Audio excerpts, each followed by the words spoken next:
مسجد الحرام مکہ مکرمہ میں موسلادھار بارش ہوئی۔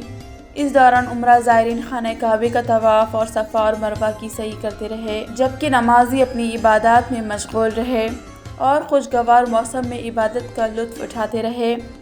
عرب میڈیا کے مطابق موسمیات کے قومی مرکز نے توقع ظاہر کی تھی کہ جمعرات کو مکہ مکرمہ سمیت مملکت کے متعدد علاقوں میں بھی بارش ہو سکتی ہے، کہیں موسلا دھار ہوگی اور کہیں درمیانے درجے کی ہوگی۔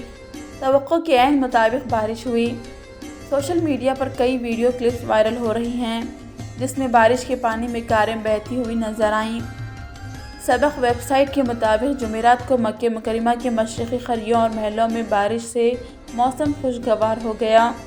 بارش رکنے پر مکہ میں بادل چھائے ہوئے تھے۔ مکہ کے الشرائع محلے میں بارش کے مناظر پر مشتمل ویڈیو کلپس سوشل میڈیا پر وائرل ہو گئے، جن میں کئی کاریں بہتی ہوئی نظر آئیں۔ اسی درمیان محکمہ شہری دفاع مکہ مکرمہ نے سب سے اپیل کی کہ وہ احتیاطی تدابیر کا خیال کریں۔